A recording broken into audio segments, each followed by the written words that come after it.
attention. Hello students, I welcome you on your very own YouTube channel Manoj Jangir classes. और आज की class में globalisation, क्योंकि ग्लोबलाइजेशन में छोटी छोटी चीजें यहाँ पर बताई हुई हैं, इन सारी चीजों की हम बात करेंगे। पिछले वीडियो में मैंने आपको आउटसोर्सिंग के बारे में बताया था। In today's video I am going to tell you about world trade organisation. लेकिन इससे पहले कुछ क्वेश्चंस आपके लिए, इससे पहले कि मैं वीडियो स्टार्ट करूं, do you think that WTO is the original name of WTO? क्या इससे पहले WTO का कुछ और नाम था? आज कितनी सारी कंट्रीज हैं जो WTO का पार्ट हैं?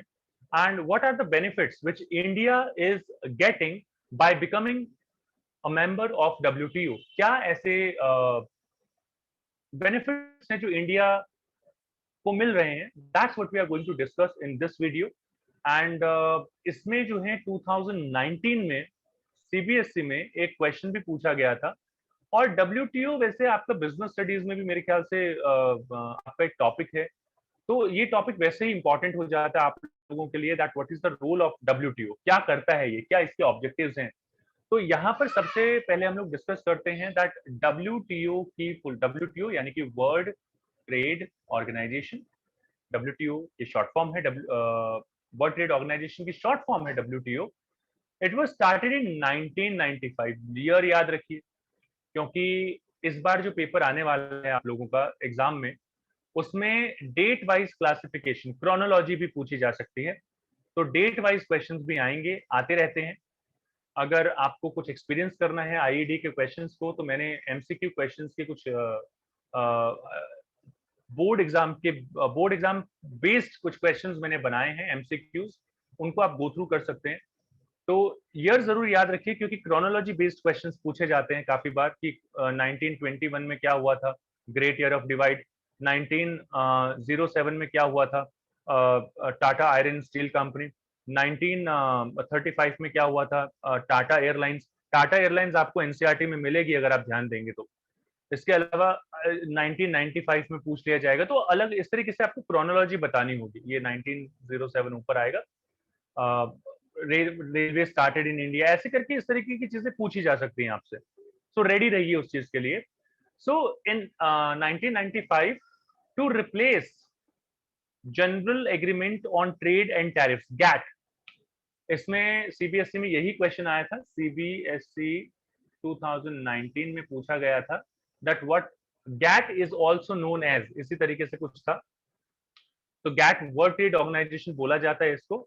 क्रोनोलॉजी बेस्ड एक क्वेश्चन आ सकता है यहाँ पर। तो ये दो क्वेश्चन मैंने आपको बता दिए हैं।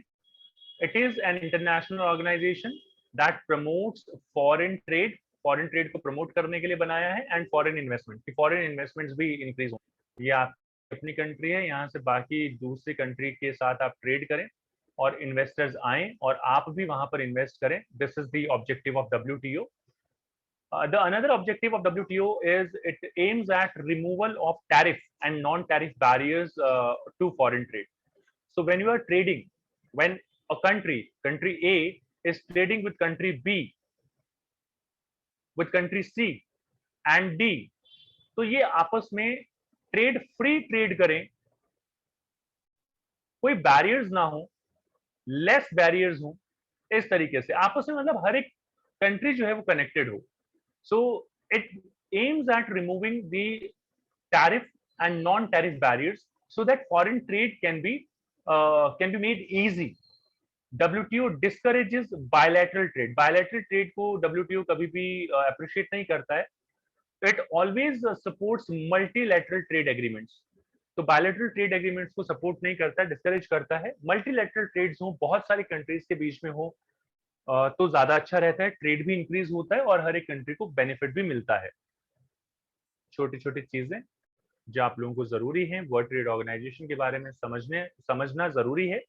पहली चीज, वर्ल्ड ट्रेड ऑर्गेनाइजेशन में 14 जुलाई 2016 तक 164 मेंबर्स थे। ऑब्वियसली इंडिया भी एक पार्ट है।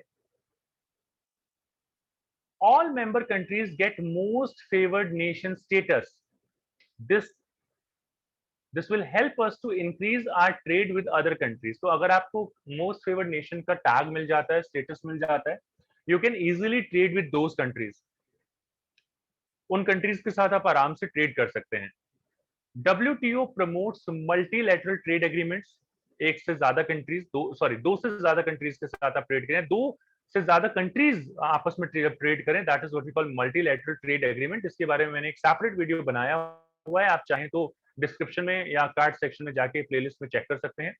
It enables us to trade with several countries without any restrictions. So when it comes to multilateral trade agreement, एक general trade agreement होता है which is followed by all the countries.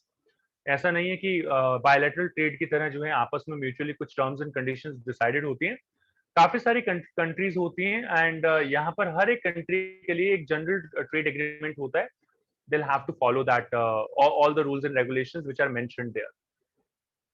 The another aim of WTO is to remove the trade barriers and allow our goods to enter into the markets of other countries. दूसरी country के अपने goods हमारी country में बेच सके, हम अपने goods दूसरी कंट्री में बेच सके। अब ये कहने वाली चीजें हैं, अदरवाइज यहाँ पर बहुत ज्यादा बायसनेस आपको देखने को मिलेगी।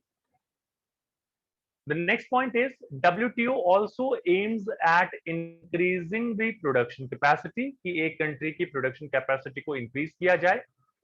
एक मतलब हर एक कंट्री की प्रोडक्शन कैपेसिटी को इंक्रीज किया जाए।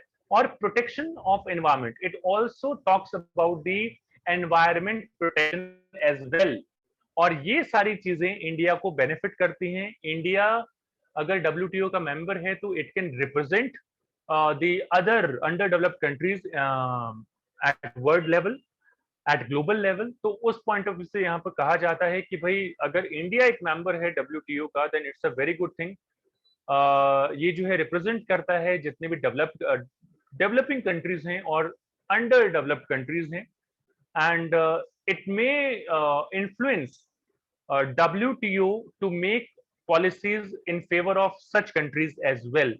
बाकी कुछ ऑथर्स का ये भी कहना है, कुछ इकोनॉमिस्ट का ये भी कहना है कि it doesn't make any sense कि अगर इंडिया WTO का मेंबर है या फिर इंडिया WTO का मेंबर नहीं है। तो दोनों एस्पेक्ट्स जो हैं, जो इकोनॉमिस्ट ने बताए हुए हैं, जो डिफरेंट डिफरेंट ऑथर्स ने बताए हुए हैं, दोनों aspects I have told you. आपको जिस तरीके से क्वेश्चन पूछा जाए उस तरीके से आप यहाँ पर आंसर जो है अपना दे सकते हैं। And this is it for this video. WTO से रिलेटेड जितनी भी इंफॉर्मेशन थी वो मैंने आपको यहाँ पर शेयर कर दी है। और अगर आपको कहीं पर भी और वीडियोस या प्लेलिस्ट की रिक्वायरमेंट हो तो यहाँ कार्ड सेक्शन आपको मिल जाएगा ऊपर। आप कार्ड सेक्शन में जाके और भी वीडियोस फाइंड आउट कर सकते हैं। नीचे डिस्क्रिप्शन में आपको बहुत सारे वीडियोस, रिलेटेड वीडियोस के लिंक मिल जाएंगे। काफी इंटरेस्टिंग प्लेलिस्ट हैं हमारे पास, आप उन्हें जरूर चेकआउट कीजिए। और अगर आपका कोई डाउट है तो कमेंट सेक्शन में कमेंट करके जरूर बताएं। As soon as I'll read your comment, I'll definitely reply you. And this is it for today's class. This is it for today's video. See you in your next class, all of you. Take care and keep watching Manoj Jangir classes. Thank you so much for watching this video.